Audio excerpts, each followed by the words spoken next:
is abiding by the sanctions on North Korea? I don't think so. I don't think the Russians are. I think the North Koreans are the world's best grifters. For example, do you know who paid for their participation in the Winter Olympics? South Korea. Great deal. Yeah. Do you think that leadership's getting taken here in Seoul?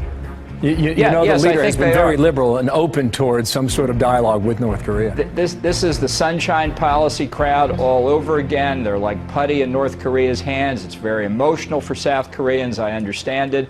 But, you know, as the great international relations theorist P.T. Barnum once said, there's a sucker born every minute. We think about inspections here, right? I mean, take this, you know, to the next point in the argument. If you were to get a freeze in the nuclear program, we're not going to believe anything that happens in there unless you get people on the ground to verify it. And that takes you back to Iraq and that shell game that happened for years with the UN. North Korea is the most closed country on this planet today, Mr. Ambassador. How's that going to work?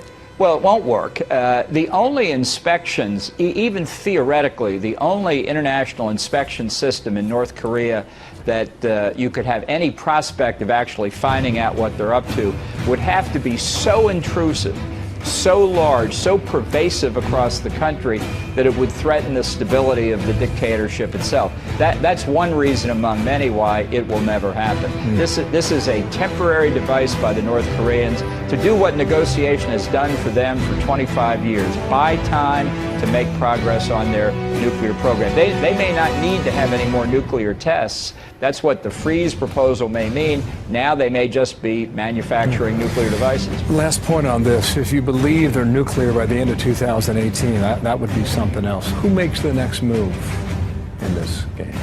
Well, I don't think we should let them get to that point, and that prediction's based in part on what CIA Director Mike Pompeo has been saying, that they are within a handful of months, his phrase, a handful of months of being able to hit targets in the United States.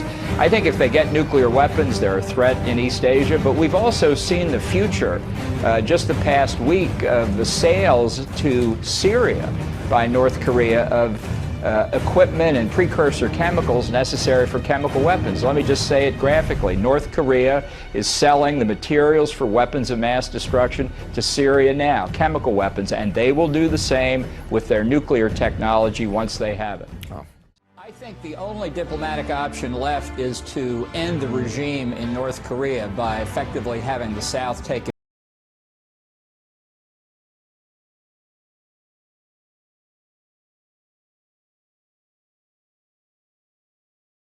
over. Here's an all-purpose insult that you can use. I'll apply it to the North Koreans. Question: how do you know when the North Korean regime is lying?